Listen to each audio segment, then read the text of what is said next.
The first time I heard him cry, it wasn't the kind of cry that comes from a spoiled child who didn't get his dessert, or from a tantrum that parents hush with promises of ice cream. It was a sound that cut through the air like glass cracking in slow motion, fragile and sharp, a sound of loneliness so profound it made everyone in the restaurant shift uncomfortably in their seats. I remember the way forks paused mid-air, the clinking of wine glasses stopped, and even the soft jazz playing through the ceiling speakers seemed to fade as though the room itself was holding its breath. I turned my head from where I stood behind the counter, gripping an order pad that had long lost any real use, because the dinner rush was over, and only the late-night stragglers remained. The boy was sitting in one of the back corner booths, small, maybe 5 years old, with hair dark as wet ink, and eyes the kind of blue that seemed too big for his pale, tired face. He was dressed in expensive clothes, a little button-up shirt and suspenders, but his small fists were balled up, rubbing tears across his cheeks until his skin turned pink. Across from him sat a man who didn't belong here, not in this fading Italian restaurant where the wallpaper peeled in quiet corners and the air smelled faintly of garlic and weariness. He was wearing a suit that probably cost more than I made in a month, and even from across the room, I could see the power radiating off him like heat from asphalt. He had one of those faces that made you forget how to breathe for a second, not just because he was beautiful in that dangerous, sharp-edged way, but because his stillness was suffocating, as if he didn't need to move to command a room. He leaned over the table, his voice low and tense, his hand trying to reach the boy. But the child jerked away from him, the cry rising higher, more desperate. The man's jaw clenched, his eyes flashing something between fury and helplessness. He didn't know how to handle this. I could tell immediately. Men like him always think they can control everything. Business, fear, loyalty, but not a child's heartbreak. I hesitated. It wasn't my place to interfere. I'd been working here for 6 months, long enough to know when to keep my head down, long enough to sense danger even when it smiled politely and tipped generously. But something about the boy's trembling shoulders and the way his little chest shook with each sob made something twist in me, something that I hadn't felt in years, something I thought I'd buried deep under layers of routine and exhaustion. Before I knew it, I was walking toward them, my sneakers silent against the old wooden floor. I caught the scent of expensive cologne mixed with the faint aroma of wine and leather, and when I reached the table, the man's eyes lifted to mine. For a moment, I forgot what breathing felt like. His eyes were dark, not brown, but black, the kind that reflected light instead of absorbing it. There was a storm behind them, and when they met mine, I felt like I was being measured, weighed, and silently warned all at once. His voice was low when he finally spoke, a slow, controlled rumble that seemed to vibrate through the air. "He's fine." The words were clipped, final, but they weren't true. The boy wasn't fine. He was breaking apart, right there in front of us. I swallowed hard, the words escaping before I could think better of them. "He's not," I said softly, my tone gentle, careful, like I was stepping on ice that might crack beneath me. "He's scared." The man's eyes flickered, barely perceptible, a muscle ticking in his jaw. He didn't respond, but I saw his hand tighten around the glass of wine in front of him until his knuckles whitened. I crouched beside the boy, the smell of tears and linen soap and innocence filling the air between us. His small fingers were clenched around the edge of his plate, his lips trembling. I leaned close, my voice barely a whisper. "Hey," I murmured. "You okay, sweetheart?" He shook his head, his tiny shoulders heaving, and in that moment, I didn't see a stranger's child. I saw the ghost of a life I once imagined, a small heartbeat I'd once carried beneath my own, a memory I'd tried to forget.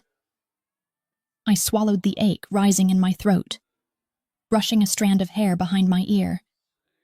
I could feel the man's gaze burning into me, questioning, warning, curious. Still Still, I kept my eyes on the boy. "He just needs a mom," I whispered, more to myself than to anyone else, but the moment the words left my mouth, I felt the entire world shift. The man froze. His hand, mid-air, stopped as if the air itself had turned to stone. His eyes widened, just slightly, but it was enough to tell me that I'd crossed an invisible line. For a long, heavy second, none of us moved. The sound of the restaurant returned faintly. The clatter of dishes from the kitchen, the hum of the fridge. But it all felt distant, unimportant. Then something in the boy changed. He hiccuped, blinking at me, his crying softening into small whimpers as if my voice had reached him from a place words couldn't. Slowly he leaned toward me, his small fingers reaching out to touch my sleeve, his voice trembling like paper. "Can you stay?" he whispered. And those 3 words, were the beginning of everything. The man, his father, I realized, watched with something unreadable in his gaze, like he couldn't decide if he wanted to thank me or destroy me. He nodded once, curtly, a gesture of surrender or permission, I couldn't tell. "Thank you," he said after a long silence, his voice low and controlled. But there was something else there too, something that sounded almost like defeat. I forced a small smile, my pulse thundering in my throat. "It's okay. Kids they feel things we forget how to feel."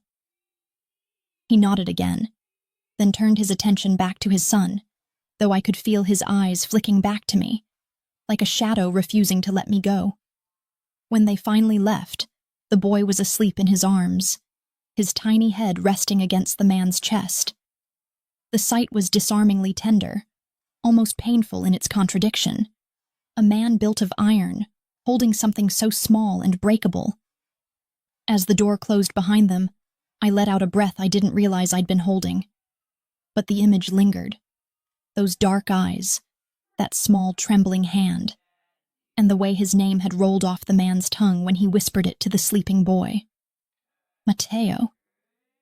I told myself I wouldn't think about them again. But that night, as I closed the restaurant, wiping down tables beneath flickering lights, I caught a glimpse through the window of a black car parked across the street, engine idling, headlights dimmed. And when I turned off the last light, I could still feel that gaze watching me through the dark. The next morning began like any other, or at least that's what I told myself as I stood in front of the cracked mirror above my sink, brushing my hair into something that looked halfway presentable for another long day of serving strangers. The rain from the night before had turned the city into a haze of reflections, puddles catching bits of gray sky, taxi lights bleeding into one another like bruises on wet asphalt. It should have been an ordinary morning, the kind where you forget your umbrella and curse your luck. But there was a weight in the air, a heaviness that settled deep in my chest before I even stepped outside.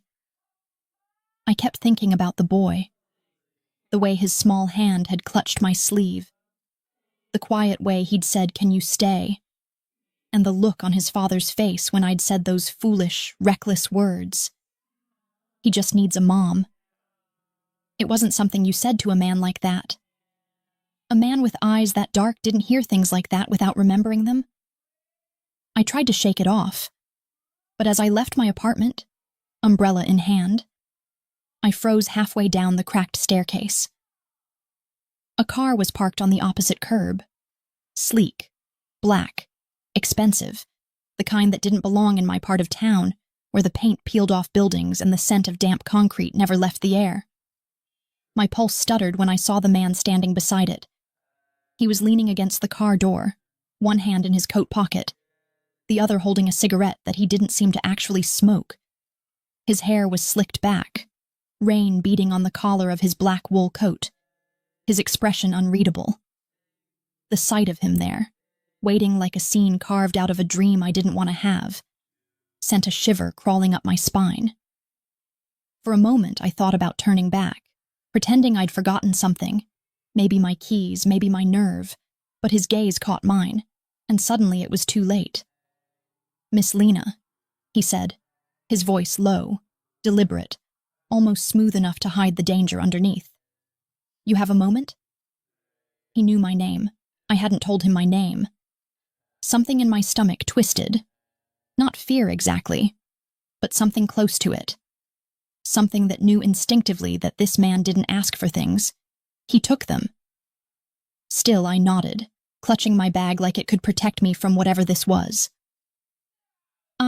Of course, I managed, stepping closer, though every sensible part of me screamed to run. He gestured toward the car, opening the back door with a small, courteous motion. "Please, just a few minutes of your time. Mateo hasn't stopped talking about you." The sound of that name, the boy's name, was like a thread tugging at something fragile inside me. I hesitated, glancing into the car, the black leather interior shining faintly in the morning light. "He's okay?" I asked, trying to steady my voice. A faint smile flickered across his lips, gone almost as soon as it appeared. "He's better, but he refuses to eat unless you're there." My heart gave an involuntary ache. "That's sweet," I said softly, though the word didn't feel big enough for what I felt. "But look, I work all day. I can't just—" "I'll take care of your hours," he interrupted smoothly. "And your pay." The way he said it wasn't a suggestion. It was an arrangement already decided. I stared at him, at the calm certainty in his eyes. There was a chill in the way he moved, like control wasn't just a habit. It was the only way he knew how to breathe. I should have said no. I should have told him to leave me alone, that I didn't want to be dragged into whatever world he lived in. But then I thought of the boy, of the way he'd sobbed until his voice broke, of how his small hand had trembled when it touched mine. "Just for a few days," I said finally, more to myself than to him. "Until he's settled." He nodded once, as if that had been the plan all along. "Good." I climbed into the car, and before the door even shut behind me, the air changed. The scent of leather and cologne was suffocating, heavy, mixed with something faintly metallic. Power, maybe, or the ghost of blood. The driver didn't look back, just pulled smoothly into the street, the city blurring past as silence settled between us like smoke. I glanced at the man beside me, trying to read the shape of his expression. "You never told me your name," I said quietly. He turned his head slightly, those dark eyes cutting to me with a flicker of amusement. "Adrian," he said. "Adrian Moretti." The name hit me like a cold wind. I'd heard it before, whispered in corners of the restaurant, spoken with a mix of reverence and fear. The Morettis, a family name that carried weight in this city, though not the kind you found in phone books or history lessons.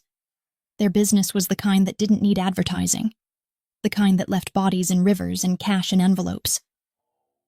I looked away quickly, pretending I hadn't recognized it, but my fingers tightened on my bag until my knuckles went white. The car wound through narrow streets before turning down a long, gated drive. The iron gates opened slowly, silently, and beyond them stretched a mansion that looked like it had been carved out of shadow and stone, grand but cold, the kind of place that looked beautiful only from far away. When the car stopped, Adrian stepped out first, then turned to offer me his hand. I hesitated before taking it, his palm warm, his grip firm, and for a fleeting second I felt the pulse of something dangerous under the surface, like holding the hand of someone who could crush and cradle you all at once. Inside, the air smelled faintly of cedar and wealth, polished floors gleaming under dim light.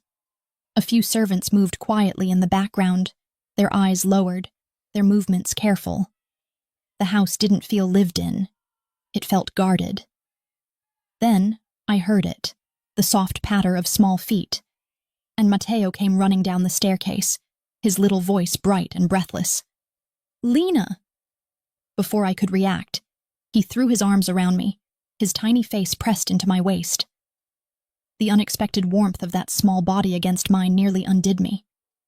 I knelt down, brushing his hair back, forcing a smile even as my throat tightened.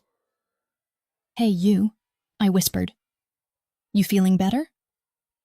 He nodded, eyes wide, his smile shy but real. "Daddy said you'd come." I looked up at Adrian, who stood at the bottom of the stairs, his expression unreadable, though something softer flickered there for just a second. "Matteo," he said gently, "show Miss Lena to the kitchen." The boy took my hand, pulling me down a hallway lined with old portraits and dark wood, his voice chattering about toys and breakfast, and something about a garden he wanted to show me later. But beneath it all, I could feel the weight of eyes on me. Watchful, assessing, invisible. When we reached the kitchen, I bent down to his level, my voice low. "You've got a big house, Matteo." He nodded, glancing around before leaning closer, whispering as if afraid of being heard. "Sometimes the walls talk at night." I froze, a chill crawling up my spine. "What do they say?" I asked softly. He shrugged, his little face serious. "They say Daddy's sad." The words hung between us like smoke, and I didn't know what to say. Later, as I poured him a glass of juice and helped him eat, I caught sight of Adrian standing in the doorway, watching. His eyes lingered on me too long, as if I'd already become part of something I didn't understand. And when the phone on the wall rang, sharp and sudden, he answered it with a curt tone. His back stiffened as he listened, the air shifting in an instant. Then his gaze flicked to me, hard and cold. "She's here," he said quietly into the receiver. "Yeah, I know what it means." He hung up without another word, and when he turned to me, his smile didn't reach his eyes. "Stay close to Matteo," he said softly, "no matter what you hear tonight." The Moretti mansion had a way of swallowing sound. Like every whisper that had ever been spoken inside it was still clinging to the walls, trapped beneath the weight of its silence. Even the footsteps of the servants seemed muted, their movements careful, rehearsed, almost ghost-like, as if they feared waking something that slept beneath the marble floors. From the moment I stepped through those heavy doors, I felt like I'd crossed into another kind of world, one made of glass and secrets, where every reflection seemed to be watching you back. Matteo had taken to me almost instantly, his small hand warm in mine as he led me through endless hallways lined with oil paintings of stern-faced men who shared the same sharp jaw and cold eyes as his father. The ceilings were high, the light dim, and though everything smelled of wealth, polish, linen, faint cologne, there was a hollowness beneath it, like no laughter had ever really lived here. Adrian had been called away soon after the phone call that morning, and though he hadn't said where he was going, his parting words still echoed in my mind. "Stay close to Matteo, no matter what you hear tonight." The unease that settled in my chest since then refused to leave, pressing against my ribs with every hour that passed. We spent most of the afternoon in the garden, a walled expanse of wild roses and old stone fountains, where Matteo ran through puddles left from the night's rain, laughing in that unrestrained, beautiful way only children can. Watching him, I felt something inside me thaw, something that had been frozen for years. His smile was bright enough to make me forget, for a fleeting moment, that this place made my skin crawl. When he finally grew tired, we went back inside. The light had changed, sharper, colder, the kind that made shadows stretch longer across the floor. I guided Matteo to the kitchen, where a kind-looking older woman named Rosa was preparing dinner. She smiled when she saw me, though the lines around her mouth deepened in a way that didn't quite reach her eyes. "Mr. Moretti said you'd be staying for a few days," she said, her accent thick, her hands steady as she chopped herbs. "The boy eats better when you're around. That's good. He needs someone gentle." There was something about the way she said it, gentle, that made me glance up, as though she'd meant something more. "You've been here long?" I asked, trying to sound casual. Rosa hesitated, then nodded. Long enough to know the walls here have ears, she murmured, her voice low, eyes flicking toward the hallway. Be careful, ragazza. Some things are better left unheard. I didn't know what to say to that, so I busied myself helping her set the table, though my hands shook more than I'd like to admit.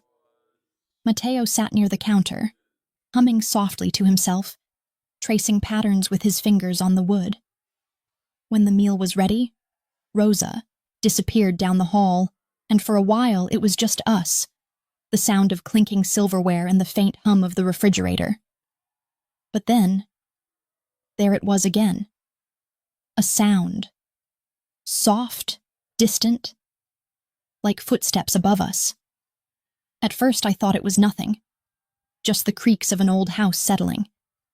But when I looked up, Matteo's fork froze midair, his head tilted slightly toward the ceiling. You hear it too? I asked, my voice barely more than a whisper. He nodded, his eyes suddenly wide, uncertain. They walk at night, he said simply. Daddy says not to listen. A chill spread down my spine. I forced a smile for his sake, but every instinct screamed that something wasn't right. When I tucked him into bed later, I stayed longer than I needed to, brushing the hair from his forehead as he drifted to sleep. The room was soft and warm, filled with the faint scent of lavender from the linen. But even in sleep, his little brow furrowed, as if he dreamed of things he couldn't name. I turned off the light and stepped into the hallway. It was darker now, the kind of dark that felt alive, thick with breath and memory. I moved slowly, my hand brushing the wall for balance, and that's when I heard it again. Faint, deliberate footsteps echoing from somewhere above. I followed them. Each step felt heavier than the last as I climbed the staircase, the old wood creaking beneath my weight. The air grew colder the higher I went, the silence broken only by the rhythmic drip of water from a leaky pipe somewhere deep in the house.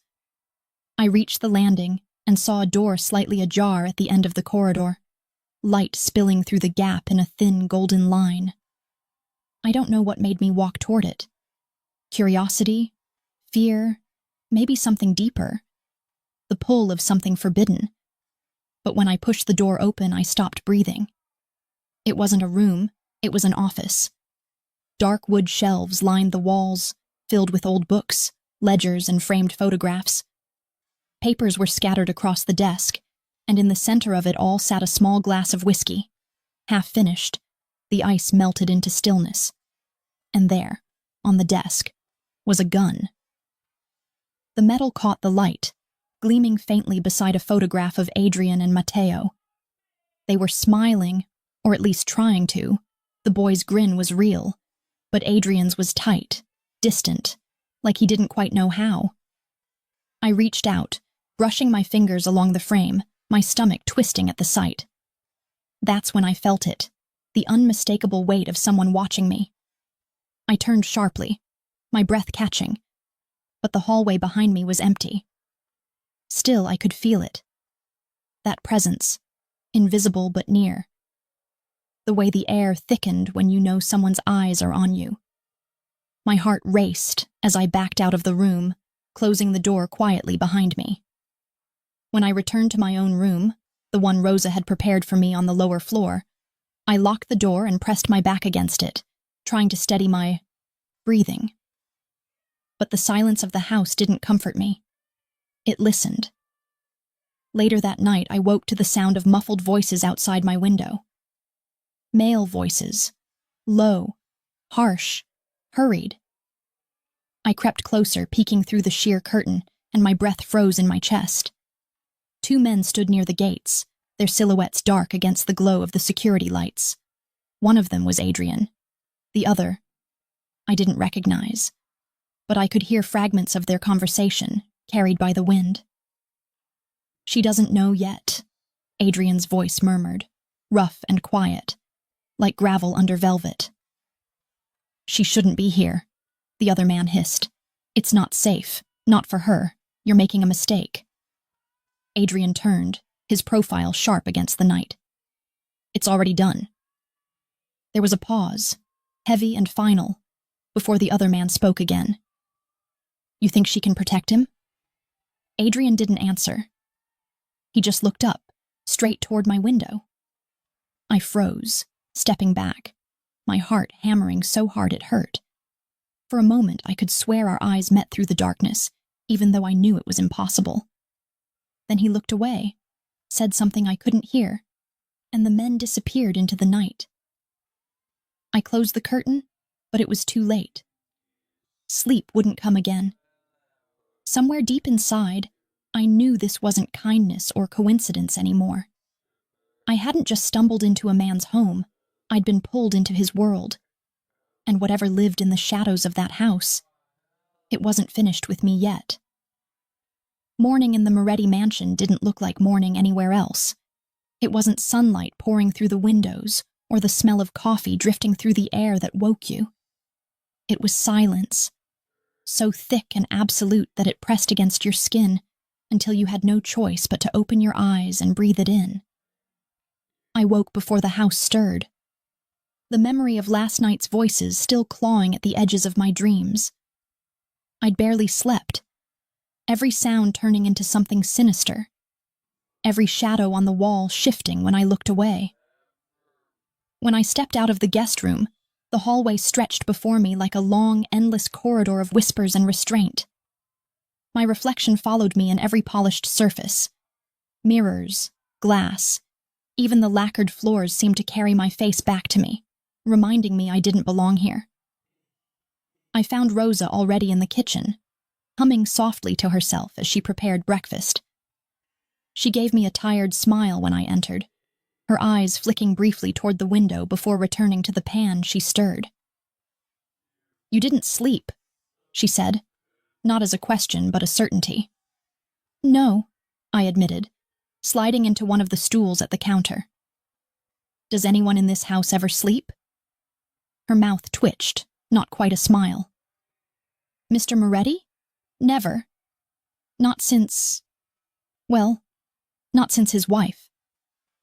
I looked up, surprised. He had a wife. Rosa's hand stilled for a moment. He has a past. She said carefully, like everyone here, but some stories are too heavy to tell before breakfast. She turned away, her shoulders curving inward, and I didn't push. Still, the words stayed with me. The idea of a woman who had once lived here, perhaps in one of these dark hallways, perhaps smiling in those photographs lining the walls. What had happened to her? The air in this place was thick with absence. Maybe hers was what haunted it. When Matteo came bounding into the kitchen, barefoot and bright-eyed, the whole room softened. His joy had a way of breaking through everything. Walls, fear, silence. He ran straight into my arms, nearly knocking the cup of coffee from my hand. "Lena!" he squealed. "Daddy's home!" The words made my stomach tighten before I could stop it. I followed Matteo to the main hall, where Adrian stood by the door, shrugging off his coat. He looked exhausted, his tie loosened, his eyes shadowed, but still composed in that unnerving way of his. Even disheveled, he carried power like a second skin. When his gaze met mine, something flickered there. Something that wasn't quite warmth, but wasn't indifference either. "You're awake early," he said, his voice rough with fatigue. "I don't sleep well in new places," I replied, though it wasn't the truth. It wasn't the house keeping me awake. It was him. He studied me for a long moment, his jaw tightening slightly. Then he crouched beside Matteo, brushing his son's hair back with a tenderness that felt foreign in a man like him. "You've been good?" he asked. Matteo nodded solemnly. "Lena stayed close, like you said." Adrian's eyes lifted back to me, lingering for a moment longer than they should have. Good. We had breakfast together, an odd, quiet kind of domesticity that felt borrowed, fragile, something that could crumble if either of us breathed too deeply. Matteo chattered about the garden, about a cat he claimed lived near the fountain, and for a moment, I almost forgot where I was. But then Adrian's phone buzzed, sharp and loud on the marble table, and the illusion shattered. He excused himself, stepping into the next room. I caught only fragments of his voice, low, tense, clipped, words like shipment and deal and debt.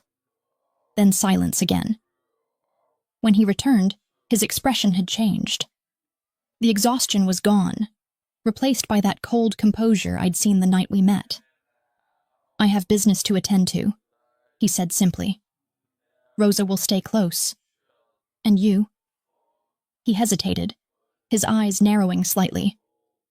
"I'd like you to stay out of the West Wing." "The West Wing?" I asked, frowning. His gaze hardened. "It's under renovation," he said, too quickly, too easily. "It's not safe." But the way he said it, the way his voice dipped slightly, the faint tightening of his jaw, told me it wasn't about safety. It was about secrecy.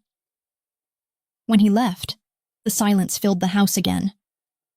But my curiosity had already rooted itself deep, feeding on the unease that had been growing since the night I arrived. It wasn't long before I found myself wandering, my footsteps soft against the polished floors, my heart thudding like it knew I was trespassing, long before I reached the end of the West Hall. The door there was half open, the air behind it colder, the light dimmer. I stepped inside. The room was bare except for a single piano in the center, covered in a thin film of dust. A large portrait hung on the far wall, a woman, dark-haired and elegant, her eyes soft and distant. I recognized her immediately. It was the same woman from the photograph on Adrian's desk, his wife. She was beautiful in that timeless, tragic way, the kind of beauty that lingered like perfume long after the person was gone. I felt something ache in my chest as I stared at her, wondering what she'd been like, what she'd loved, what she'd feared. There was a shelf near the window, covered in books and small keepsakes. My hand trembled as I reached for one of them. A silver frame turned face down. When I flipped it over, I froze. It was a picture of her, pregnant. The air seemed to vanish from the room. My throat closed, my stomach twisting as memories came flooding back. The sterile smell of the hospital, the flickering fluorescent lights, the sound of a heartbeat that should have kept going but didn't. For years I had buried it all, my own loss, my own silence, the tiny life that had once been mine, gone before it ever had a chance to cry. And now, standing there, holding this photograph of another woman who had carried her own heartbreak within these walls, I felt the edges of my past bleed into the present. I didn't hear the footsteps until they were too close to ignore. "Looking for something?" I turned sharply. Adrian stood in the doorway, his expression unreadable, but his eyes, God, his eyes, were furious. I'm sorry," I stammered. "I didn't mean to—" He crossed the room in 3 slow, deliberate steps, his presence filling the space like smoke. "I told you not to come here." "I know, but you did anyway." His voice was quiet, dangerously quiet. "I saw the photo," I said softly, my throat tight. "Of her. I'm sorry. I shouldn't have—" Something in him broke then, just for a second. His hand clenched, his jaw worked, and when he finally spoke again, his voice was raw, stripped of the control he wore like armor. "She died 3 years ago," he said. "Car accident. Matteo was in the car. He lived. She didn't." The room tilted. He turned away, his shoulders rigid, his hand gripping the edge of the piano. "He doesn't remember much," he continued, his voice quieter now. "But sometimes he wakes up in the night screaming her name. You think I don't know what he needs? You think I don't know what it means to lose her?" His pain hit me like a punch, real and sharp and blinding. "I didn't mean to judge you," I whispered. "I just—" "Don't," he cut in, his tone final. "Don't try to fix what you can't understand." He left before I could speak again, the door closing behind him with a heavy, final sound that seemed to echo through my bones. I sank onto the edge of the piano bench, the silence pressing in. And as the light outside dimmed to gold, I looked back at the woman's portrait, at her soft eyes and painted smile, and whispered into the stillness, "Maybe neither of us can." But deep down, I knew something else. Something Rosa had hinted at. Something Matteo's words had brushed against. Adrian's grief wasn't just grief, it was guilt. And whatever had happened to his wife, it wasn't just an accident. The storm came the same night I decided to leave. It began with a whisper against the windows, a hesitant drizzle that grew into a furious rhythm, as if the sky itself had chosen to cry for everything I couldn't. The air grew heavy, thick with the scent of rain and earth, and lightning stretched across the clouds like veins of white fire. I stood by the window in my small room, watching the world outside blur into motion, and I knew that if I didn't walk away tonight, I never would. After what I'd seen in the West Wing, after the raw ache in Adrian's voice, after the secrets I could feel breathing beneath the floorboards, I couldn't stay. Not for Matteo, not for my curiosity, not for the strange pull that kept drawing me back to the man whose pain was as magnetic as it was terrifying. I packed quietly, folding my uniform into my bag with trembling hands. The house creaked with the wind, and somewhere down the hall a clock ticked, slow, deliberate, echoing in time with my heartbeat. I wrote a note for Rosa, something simple. "Thank you for everything. Tell Matteo I'm sorry." I couldn't face him. Not the little boy with the wide blue eyes and the trust I didn't deserve. Not the man who looked at me like I was both salvation and temptation. I made it to the front hall without being seen. The storm outside raged against the glass doors, lightning illuminating the marble floors in flashes of silver and shadow. My reflection wavered in the glass, pale and fragile, like someone halfway between reality and a dream. And then I heard him, leaving without saying goodbye. His voice, low, calm, but threaded with something dangerous, came from behind me. I froze, my hand still gripping the handle of the door. Slowly I turned. Adrian stood at the base of the staircase, his shirt sleeves rolled to his elbows, the top buttons undone, his hair damp as though he'd already been out in the storm. There was a glass of whiskey in one hand, the other shoved into his pocket. And even from across the room, I could feel the tension radiating from him like heat from a flame. "I didn't think you'd notice," I said softly. He tilted his head slightly, that faint, humorless smile touching his lips. "In my house? I notice everything." "I can't stay here," I said. "This isn't my world. I don't belong in it." "Matteo needs you," he replied simply, taking a slow step forward. The sound of thunder rolled through the room, deep and distant. I shook my head. "He needs you. Not a stranger trying to fill a space that can't be filled." Adrian's eyes darkened. "You think that's what this is?" "What else could it be?" I whispered. "You brought me here because I said something stupid in a restaurant. Because I reminded you of her." His expression flickered, just enough to tell me I'd hit the truth. I stepped closer to the door, my heart pounding so hard it hurt. "Let me go, Adrian." He didn't move. He just stared at me for a long, unbearable moment. Then he said quietly, "You shouldn't have gone into that room." "I know," I said, "and I'm sorry. But what I saw, what I felt, it's not just grief, is it? You're hiding something." Lightning flashed again, bright enough to carve his face in light and shadow, revealing everything he didn't say.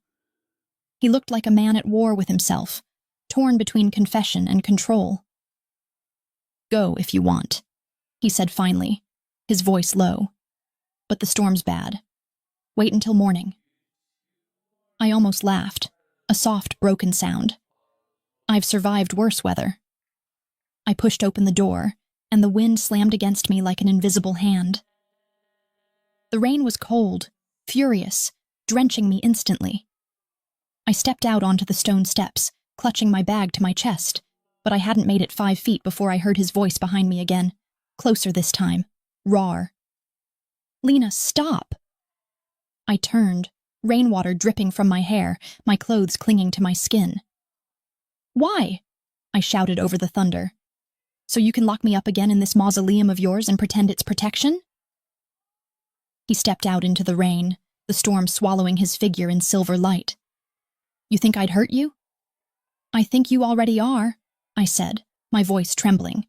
"I think this place, this world, it's poison, and I can feel it getting inside me."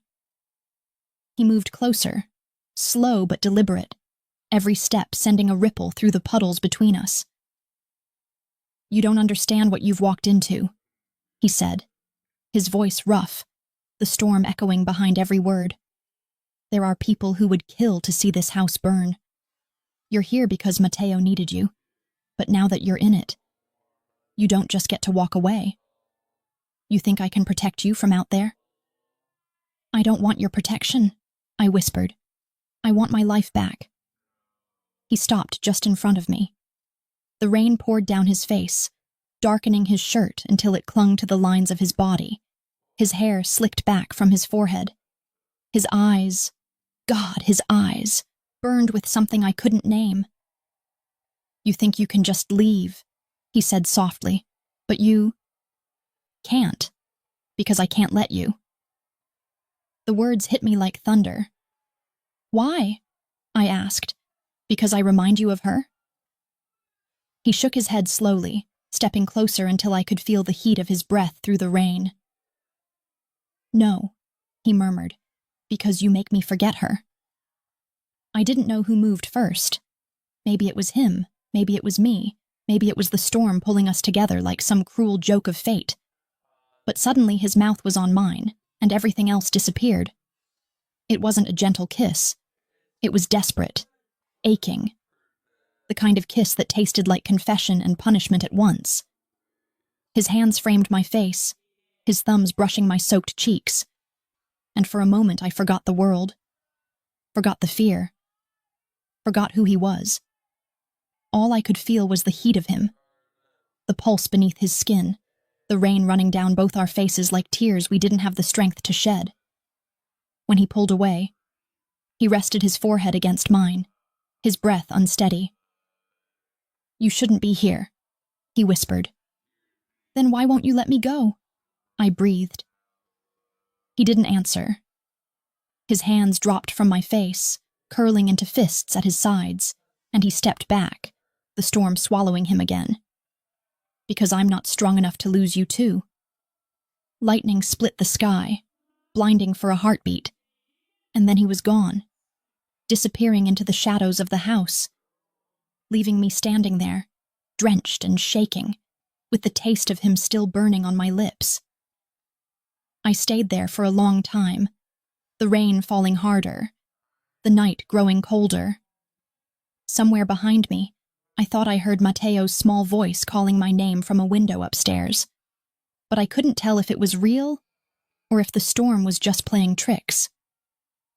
When I finally went back inside, the house felt different.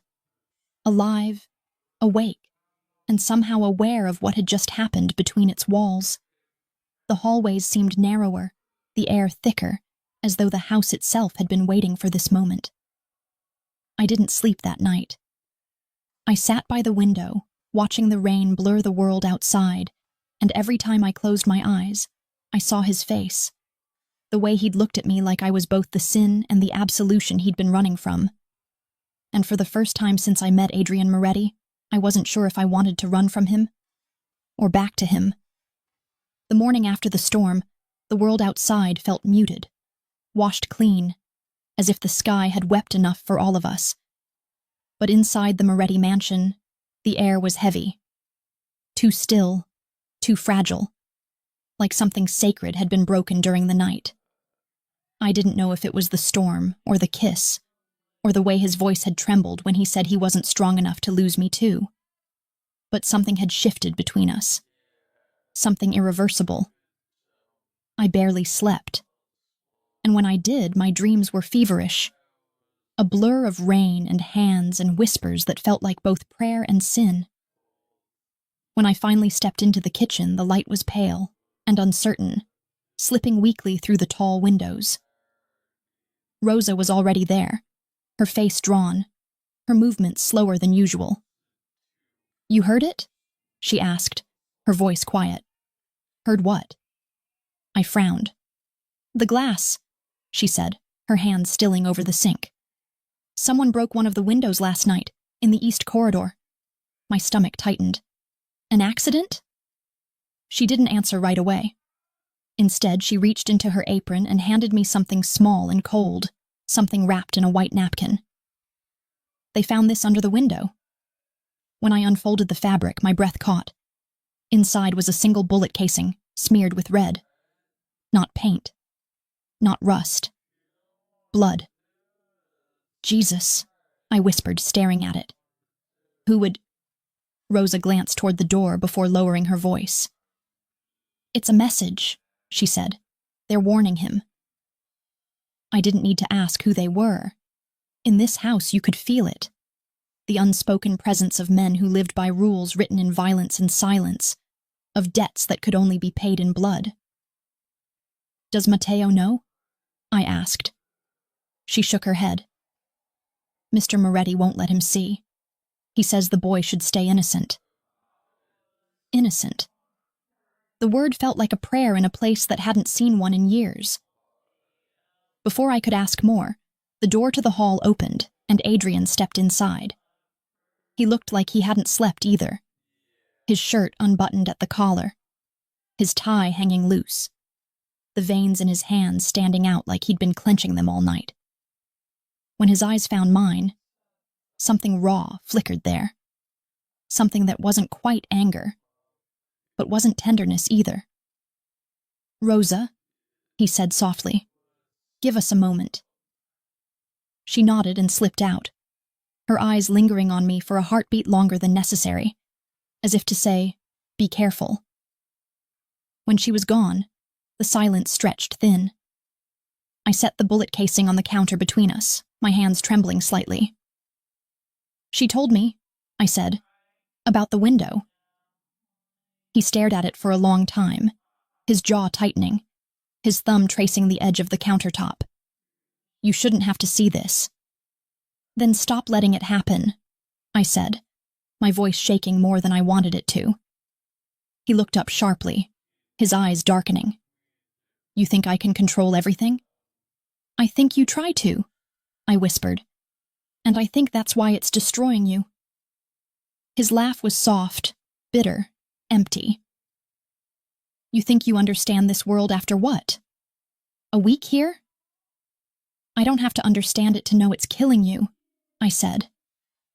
He stepped closer, the space between us collapsing like it always did, his voice low, dangerous, intimate. "You shouldn't be here, Lena. You shouldn't see any of this. But now that you have, you don't get to just walk away. They'll come for anyone connected to me, even you." "Then why bring me here at all?" I asked, the question bursting out before I could stop it. "Why drag me into this? Into your house, your son's life, your mess? Why me?" He didn't answer right away. He just looked at me, looked through me, with those eyes that always seemed to see too much and not enough at the same time. Then softly he said, "Because you were the first person in years who looked at him and didn't see me." The air left my lungs. He took another step forward, close enough that I could feel the warmth of him even in the cold morning light. "And because when you looked at me," he continued, his voice almost breaking, "you didn't look away." I wanted to tell him that wasn't true, that I wanted to look away, that every time he was near I felt like standing at the edge of something beautiful and fatal. But my body betrayed me. My fingers trembled as they brushed against the counter, close to his, almost touching but not quite. "Adrian," I whispered, but before I could say anything more, the sound of glass shattering echoed through the hallway. He moved instantly, faster than I could even process, grabbing my wrist and pulling me behind him. The door burst open, one of his men stumbling in, blood running down his temple. "Boss!"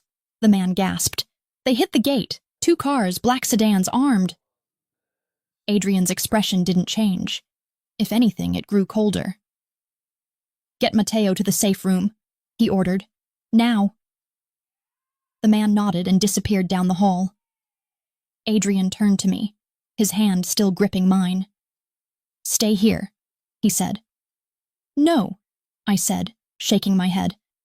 "I'm not hiding while—" "Lena," he snapped, his tone sharp enough to cut through the chaos outside. "You don't understand what's happening. If they get inside, they won't stop at me. They'll use you to get to him.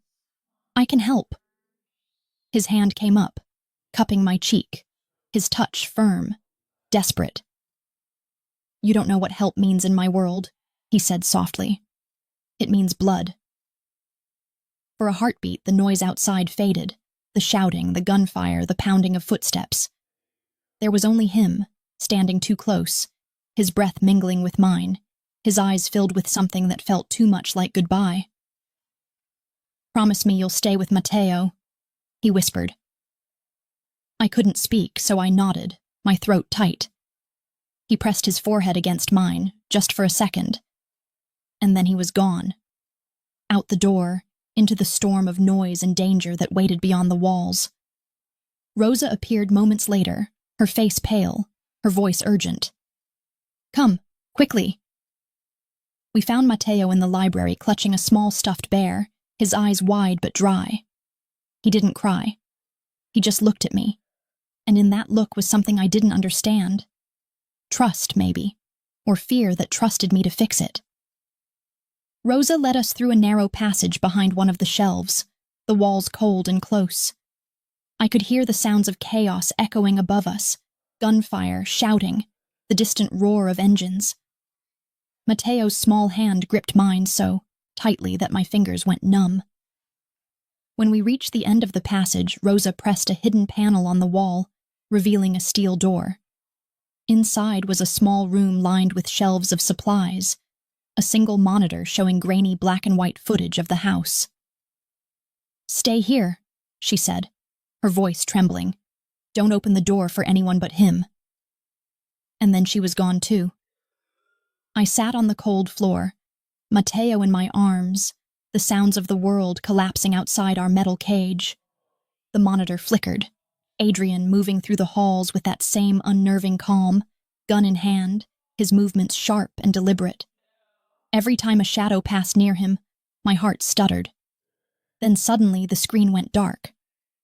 Mateo buried his face in my shoulder, and I held him tighter, whispering words I didn't believe. "It's okay. He's coming back. He always comes back." But the truth was, I didn't know if that was hope or a lie. Hours later, minutes, maybe, I couldn't tell, the sounds stopped. The silence that followed was worse than the gunfire. When the steel door finally opened, Adrian stood there, covered in blood that wasn't all his eyes hollow and unrecognizable. He didn't speak. He just looked at me, then at Mateo, and something in him crumbled. He knelt, pulling his son into his arms, pressing his face into the boy's hair. Mateo whispered, "Daddy?" Adrian closed his eyes, his voice breaking. "It's over." But I saw the look in his eyes. It wasn't over. It had only just begun. By morning, the blood had dried.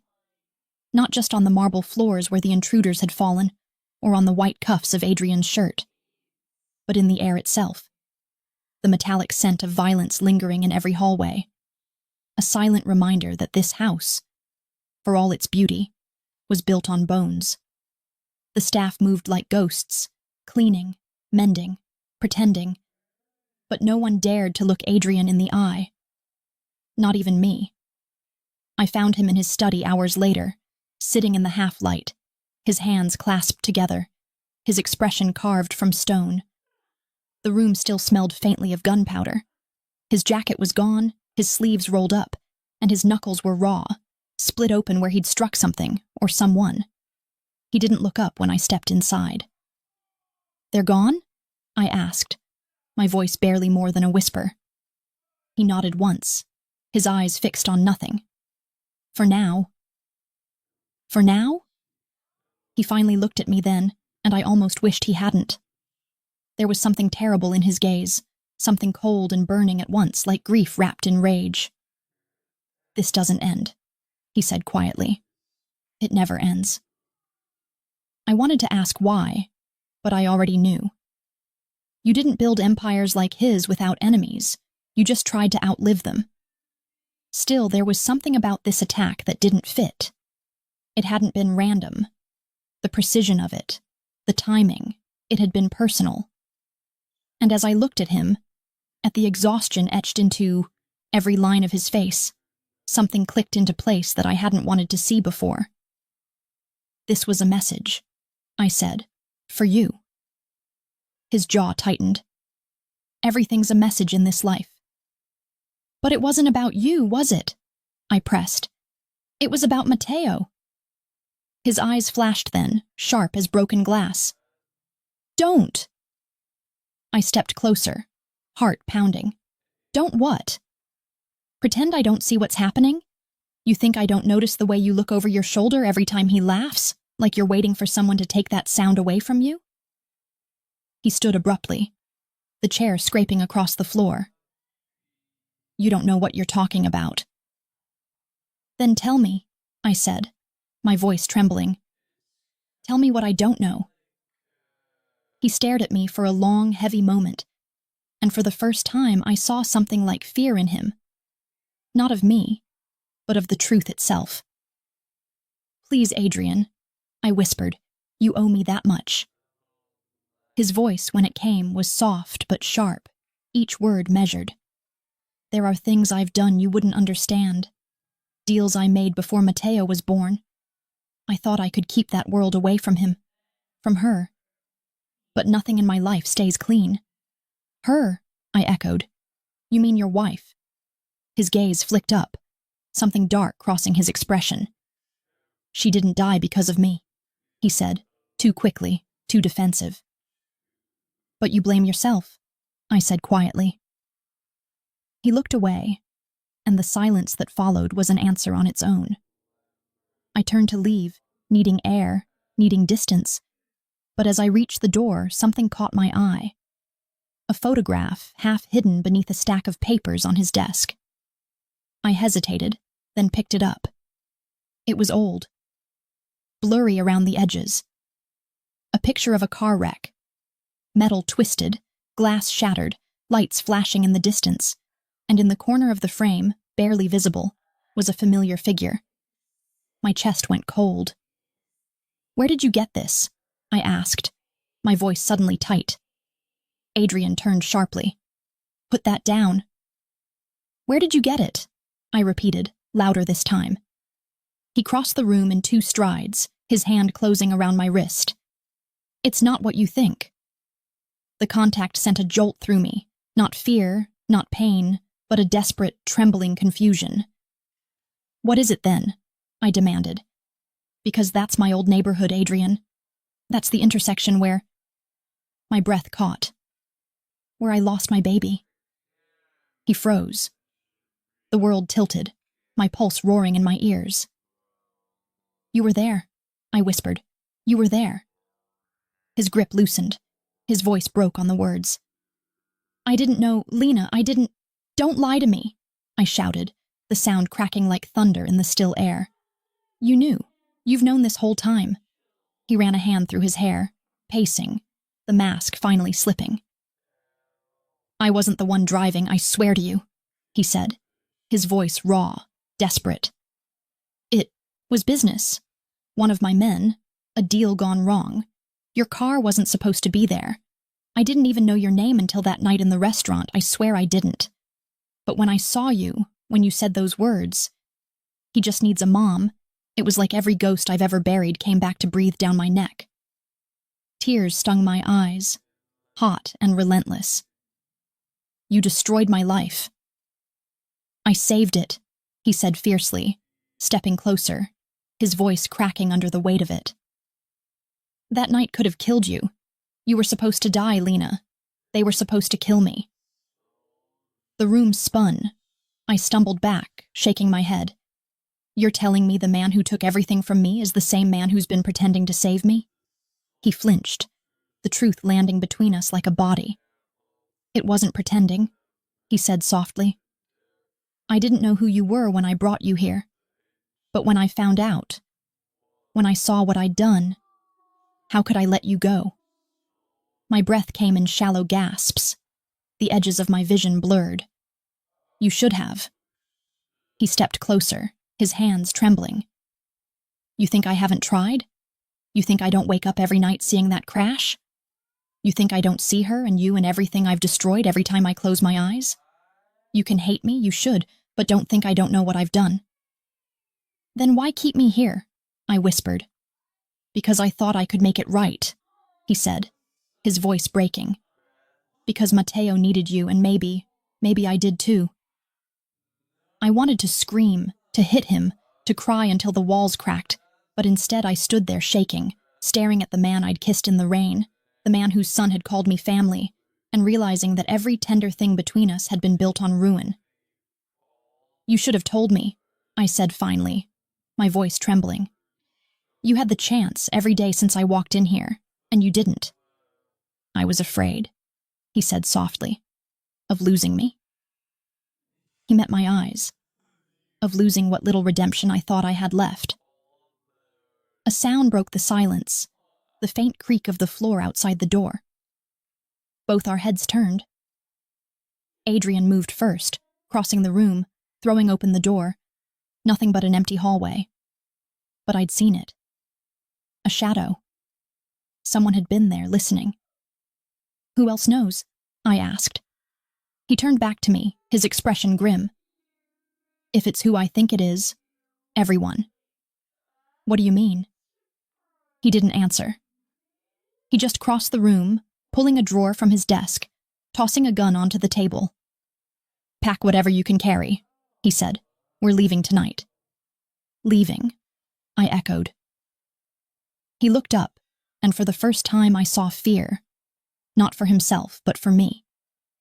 They're coming for you next, Lena. They know who you are now. It happened so fast that I still can't tell where the night ended and the nightmare began. Adrian had been right about one thing. Nothing in his life ever truly ended. It only came back wearing a new face, a darker intention, a sharper blade. After he told me the truth, after I saw the guilt burning behind his eyes like a fever, I'd packed what little I owned with hands that wouldn't stop trembling. He'd told me to take Matteo and wait by the car, that he'd be right behind us, that we were leaving before the city had a chance to breathe again. But the house was too quiet. The kind of quiet that doesn't come from peace. It comes from something holding its breath, waiting to strike. I remember crouching in Matteo's room, helping him into his coat, whispering to him that we were going on an adventure. He smiled sleepily, trusting, because children don't understand the weight of the word escape. I didn't have the heart to tell him it wasn't an adventure. It was running for our lives. Then just as I reached for his hand, the lights went out. The entire mansion plunged into darkness. Matteo gasped, clutching my leg. I tried to speak, to calm him, but my voice came out cracked, foreign. Somewhere downstairs, glass shattered, then a gunshot split the silence. I grabbed Matteo, pulling him toward the back stairwell. My heartbeat pounded so loud it drowned everything else out. We made it halfway down the steps before the front door exploded inward. The sound was deafening. Wood splintering. Boots slamming against marble. Voices shouting in Italian. They were inside. Lena! Adrian's voice roared from somewhere near the study. Get him out! Now! The last thing I saw before the smoke swallowed everything was him. Gun in hand, moving like something primal. A man built for violence, for survival. He turned toward the invaders, and for a moment, the shadows looked like they bowed to him. Then Matteo screamed. Strong arms yanked me back, rough cloth pressed over my mouth, and the scent of chloroform filled my lungs before I could even struggle. The last thing I remember was Adrian's voice, distant, furious, helpless, echoing my name. And then, darkness. Yet when I woke, the world was made of concrete and cold air. My wrists burned where the rope had rubbed them raw, my head pounding. The air smelled like oil, metal, and rain. I was on the floor of what looked like an old warehouse. Rusted beams above, broken windows letting in slices of gray dawn. Matteo. I turned sharply, heart stopping until I saw him, curled up beside me, small, terrified but alive. His hands were tied too, but his eyes found mine instantly, wide and wet. "It's okay," I whispered, my throat dry. "We're okay. I've got you." He nodded, trying to be brave, though his lip trembled. There were 3 men in the room. I recognized none of them, but I knew who they belonged to. The same men Adrian had spent his life fighting, betraying, surviving. The kind of men who didn't believe in mercy, only leverage.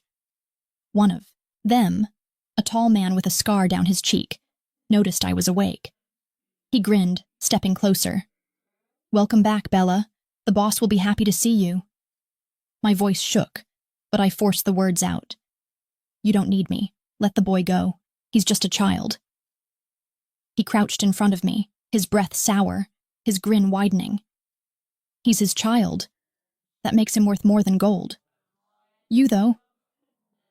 He tilted his head. "You're a surprise. The waitress who made the devil bleed." The others laughed softly. The sound was worse than the silence. I turned my face away, fighting tears. I couldn't break. Not in front of Matteo. The man with the scar stood cracking his knuckles. "He'll come for you," he said. "He always does. And when he does, we'll make him watch before we end him." Matteo whimpered. I pulled him closer, whispering his name until his shaking eased, though I could feel my own pulse thrumming wild beneath my skin. Hours passed, or maybe only minutes. Time didn't exist there, only fear and the sound of dripping water echoing off the walls. Then, somewhere in the distance, an engine roared. The men froze. One of them swore under his breath, grabbing a rifle. Another peered through the broken window, cursing. "He's here." The one with the scar smiled, pulling a knife from his belt. "Good, let him come." I didn't see the first shot, I only heard it. A sharp crack that split the air, followed by chaos. Bullets ripped through the metal walls, sparks flying. The men shouted, ducking for cover. I threw myself over Matteo, pressing him close as the world erupted around us. And then, silence. A door slammed open. Heavy footsteps. "Lena!" His voice. Adrian stepped into the dim light, gun raised, blood on his sleeve, his expression colder than death. For a moment, he didn't look human. He looked like something made from vengeance and grief, like the storm had followed him here and made its home in his chest. When his eyes found mine, something in him cracked. He crossed the space in seconds, cutting the ropes from my wrists, his hands shaking. "You're okay," he breathed, his voice rough, his forehead pressing to mine. "You're okay." Matteo clung to him instantly, crying into his father's shoulder. Adrian wrapped one arm around him, holding him close, his other hand still gripping the gun. The man with the scar groaned somewhere behind him, crawling across the floor, blood blooming beneath him. Adrian turned, his face hardening. "You should have stayed buried," he said. "Go to hell," the man hissed. Adrian's voice dropped, quiet and cold. "I already lived there." The gun went off once, and then it was over. The echo lingered long after the smoke cleared. Adrian didn't look at me as he holstered the weapon. He didn't look at anyone. He just knelt there, his hand trembling as it brushed Matteo's hair. I watched him in silence, the weight of what he'd done, what he'd become, pressing down on both of us. When he finally spoke, his voice was barely a whisper. "You shouldn't have seen this." "But I did," I said softly. He turned to me, his eyes empty and infinite. Then you understand now. Understand what? That there's no leaving this, he said. Not for me, not for you, not anymore. I wanted to argue, to tell him he was wrong, that we could still walk away, that love was enough to heal the monsters inside him. But then I saw Matteo looking at us, small and silent, his eyes too old for his years. And I realized Adrian was right. Love doesn't save men like him. It only burns slower. We left the warehouse before dawn, the city still asleep, the world pretending it didn't hear the ghosts we'd made. Adrian drove in silence, his hands gripping the wheel, his knuckles still stained with blood. Matteo fell asleep in my lap, his small breaths steady against me. I looked at Adrian, at the man who had ruined my past and rewritten my future, and I knew this wasn't over. It wasn't forgiveness. It wasn't peace. It was survival. And survival, in his world, was the closest thing to love there would ever be. The city never really slept after that night. But maybe that was because Adrian Moretti didn't either. In the days following the abduction, he changed. Or maybe he just stopped pretending to be anything else. The mask of civility slipped away, revealing the man beneath. The one people whispered about in back rooms, the one whose name was spoken with fear, not respect. The Mafia boss's son, raised in blood, trained in silence, now reborn in vengeance. The air around him seemed to vibrate with violence. Every night he disappeared. Every dawn he returned, blood on his cuffs, exhaustion in his eyes, a different kind of darkness trailing him like a shadow that refused to leave. He didn't speak of where he went or what he did, but I could tell by the tension in his body and the hollow quiet in his voice that he was unraveling. I tried to reach him, but he was no longer a man. He was an echo, a weapon moving through the city, cutting through the people who had dared touch what was his. And I hated myself for it, but I loved him more each day.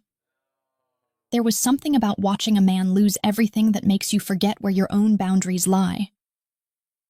Every time he came home, every time he stood in the doorway, the storm still clinging to his clothes, I found myself standing closer.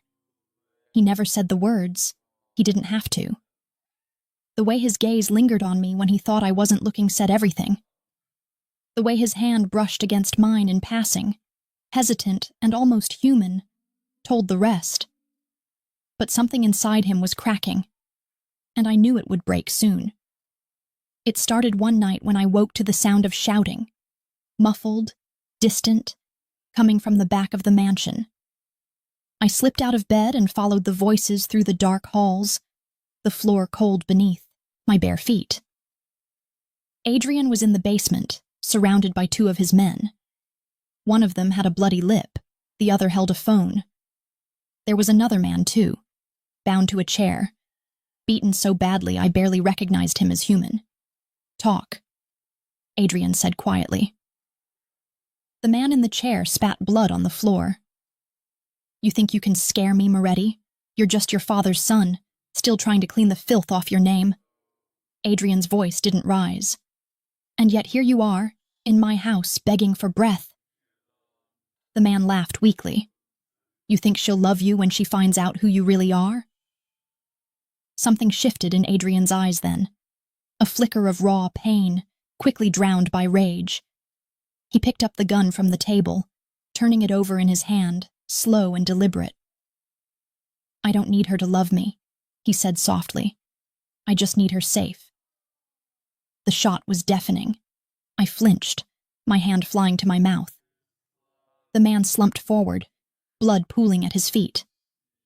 Adrian didn't look away. He just stood there, staring at the body as if it might somehow absolve him. One of his men whispered, "Boss, that was the last one." "No," Adrian said, his voice low. "There's always one more." That was when I realized it wasn't vengeance anymore. It was obsession. He wasn't trying to protect us. He was trying to erase every version of himself that had ever failed.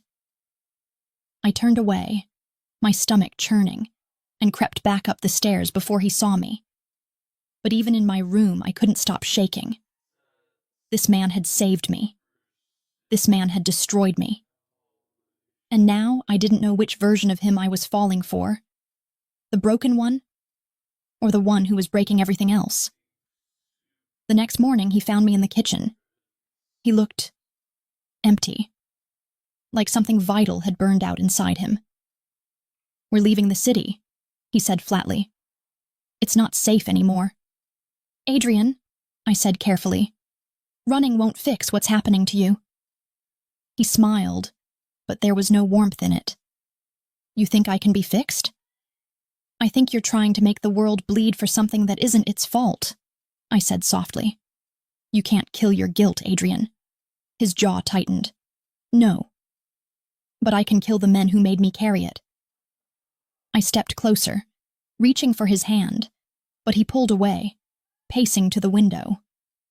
Rain streaked down the glass again, the city outside blurred and distant. "I've done things, Lena," he said quietly. "Things you wouldn't forgive." "Then let me decide that," I said. He turned, and for a moment his expression softened. "You don't understand. If I let you in any further, there's no coming back." "Maybe I don't want to come back," I whispered. He looked at me then, really looked at me, and whatever battle had been raging in him ended. His hand came up, fingers brushing my cheek, rough and trembling. "You should have run when you had the chance." "Maybe I still will," I said, though neither of us believed it. We stood there for what felt like forever, the air between us heavy with everything we couldn't say. Then Mateo's small voice broke through the silence. "Daddy?" We both turned. He was standing at the doorway, holding his stuffed bear, his blue eyes wide and uncertain. "You're leaving again?" he asked. Adrian knelt, pulling him close. "Not tonight, Piccolo," he murmured. "Not tonight." But I saw the lie in his eyes. That night I woke again to the sound of engines outside, the low growl of approaching cars. Headlights cut across the window. I ran to the hall just as Adrian burst through the door, his gun drawn. "They found us," he said. The next few minutes blurred into chaos. Gunfire erupted outside. The windows shattered. I grabbed Mateo, pulling him toward the back, but a sharp pain exploded in my shoulder. I fell, my body slamming against the floor. "Lena!" Adrian shouted, firing back through the doorway. He reached me, his hand gripping mine, dragging me toward the kitchen, where the back door hung open. "Keep moving," he said. But the blood was warm and slick between my fingers. I tried to speak, but no sound came out. He looked at me, panic flickering in his eyes, the first real fear I'd ever seen in him. "Stay with me," he said. "Do you hear me? Stay with me." We stumbled into the rain-soaked yard. One of the attackers lay sprawled in the mud, unmoving. Adrian turned, firing again, but the bullet caught him in the side, and he staggered, blood blooming through his shirt. "Adrian!" I screamed. He dropped to one knee, his breath ragged. "Go," he said. "Get him out." "I'm not leaving you." "Lena." He coughed, crimson staining his lips. "Please." Mateo clung to me, crying silently, his small fingers gripping my sleeve. The sound of sirens began to rise in the distance, distant but growing closer. Adrian smiled faintly, his hand reaching for mine. "Looks like your world finally caught up to mine." "Stop talking," I said through tears. "You'll be okay. You're going to be okay." He shook his head slowly, eyes half-lidded. "If I don't make it." "Don't you dare finish that sentence," I whispered, pressing my hand to his wound, desperate, useless. He looked at me one last time, and in that look was everything. The confession he never said, the apology he couldn't make, the love he didn't think he deserved. Then his body went limp. "Adrian!" The sirens grew louder. Matteo was crying now, shaking against me. I held them both, my blood and his mixing in the rain, and for the first time in my life I prayed. Not for salvation, not for justice, but for time. Just one more heartbeat. One more breath. One more chance to tell him I loved him. Rain and blood have the same taste when they reach your lips. You don't realize it until you're holding someone you love and can't tell which one is washing the other away. Adrian's head was heavy in my lap that night, his breath uneven, fading like the last ember of a dying fire. The sirens came and went, blue and red flashing across the wet ground, painting us both in color and sin. I don't remember the paramedics' faces, only the cold hands pulling me back. The way Matteo screamed his father's name until his voice broke. I remember how the world tilted as they loaded Adrian into the ambulance, his blood drying on my skin like a promise that would never be kept. The hospital lights were too bright. Everything after that blurred into white corridors and antiseptic air. The rhythm of machines keeping time with a heart that refused to stop even when it should have. They let me sit by him when the doctors were done, when they couldn't do anything more but wait for the body to decide whether it still wanted to live. He looked smaller then. Fragile. The man who had filled every corner of every room now lay beneath thin hospital sheets, pale and still, the bandages across his chest already darkening where the wound refused to close. His hand was cold in mine, but I held it anyway, because I didn't know how not to. Matteo slept in the chair beside me, curled into himself, clutching his little bear. Every so often he'd twitch in his sleep and whisper, "Daddy." And every time, my heart cracked a little more. I don't know how long I sat there. Hours, days maybe. Nurses came and went. Machines beeped, but time didn't move. Then sometime after dawn, his fingers twitched. "Adrian," I whispered, leaning forward. "It's me." His eyelids fluttered, heavy and slow like it took everything in him just to open them. When he finally did, his gaze found mine instantly. And for a moment, it was like the world started again. "You stayed," he rasped, his voice barely audible. "Of course I did." My throat tightened. "You didn't give me a choice." A faint smile ghosted across his lips. "I never gave you much of anything but pain." "That's not true."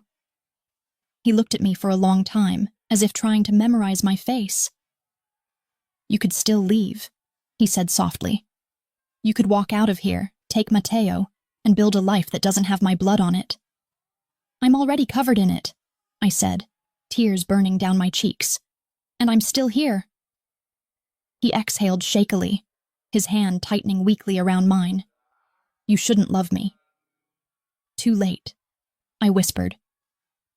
Silence fell between us, thick and gentle all at once. The kind of silence that comes when there are no more lies left to tell. "I wanted to save you," he said after a while, his voice hoarse, raw. "But I don't know how to save anything without breaking it first." "You saved me anyway," I said. "You just don't know it." He turned his head, his eyes dark and unguarded. "And if I don't make it?" I shook my head violently. "Don't say that." "Lena, no." I leaned closer, pressing my forehead to his. "You don't get to leave me too. Not after everything." His breath trembled against my skin. "Then promise me something," he whispered. "Anything. Promise me you'll take care of him." My heart cracked open. "Matteo?" He nodded weakly. "He needs you more than he ever needed me. You were right from the start. He just needed a mom." The words hit me like a prayer I didn't deserve to hear. I nodded through my tears. "I promise." He smiled faintly, his eyes slipping closed again. "Good.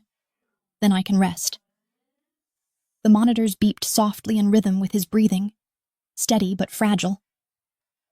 I sat there long after the nurses asked me to leave, long after the sky outside turned from gray to gold, long after I'd run out of tears. When he finally woke again, hours later, maybe days, something had changed. The darkness was still in his eyes, but it was quieter now, like he'd finally stopped running from it. The man who had lived by violence now spoke softly, each word careful, deliberate, like he was learning the language of gentleness for the first time. He stayed in the hospital for weeks. I stayed with him. Matteo brought him drawings every morning, little sketches of the three of us in stick figures, holding hands, standing under a sun that looked too bright to ever exist in our world. Adrian always smiled when he saw them, even when he was too tired to speak. Sometimes, I'd catch him looking at me with that same unreadable expression he wore the first night I met him, the night his son had cried in the restaurant, and I'd whispered words that had bound our lives together. Only now, there was something softer behind it, something human. When he was finally strong enough to leave, the doctors warned him to rest, but he never really knew how. He insisted on walking out himself, Matteo's hand in one of his and mine in the other. We didn't go back to the mansion. It had been sold, sealed off like a chapter in a book we couldn't bear to reread. Instead, we found a small house on the edge of the city, a place with creaky floors and sunlit windows, where the air didn't smell like ghosts. For the first time in my life, I cooked without rushing, laughed without guilt, breathed without fear. Matteo went to school. Adrian sat by the window most mornings, quiet, thoughtful, as if learning how to exist without war inside him. Sometimes he'd reach for my hand across the table, and even when he didn't say anything, I felt it. The apology that would never stop being spoken. The love that would never stop hurting. One evening, as the sun dipped low and the air filled with the scent of rain, I found him sitting on the porch, staring out at the horizon. He looked at me and said, "Do you ever think we were meant to meet that night?" I sat beside him, resting my head on his shoulder. "No," I said softly. "I think we were meant to survive it." He smiled faintly, his arm wrapping around me, his thumb brushing the scar near my wrist where the rope had once burned my skin. "You still think I can be a good man?" "I think you already are," I said. "You just don't believe it yet." We sat there until the first drops of rain began to fall, soft and slow. Matteo's laughter floated through the open window, bright and unbroken. And for the first time, it didn't sound like a reminder of what was lost. It sounded like the beginning of something new. I looked at Adrian then, the man who had ruined me, remade me, and somehow taught me that love doesn't always save us, but it can still make the ruin beautiful. "I never thought I'd find peace in the same hands that brought me pain," I whispered. He kissed my temple, his voice low, steady. "That's the only kind of peace I've ever known." The rain kept falling, washing the world clean again, and in that quiet, I realized something I'd been afraid to admit from the start. Some stories don't end in forgiveness or redemption. They end in understanding. And maybe that's enough. Because even monsters once loved can learn how to be human again.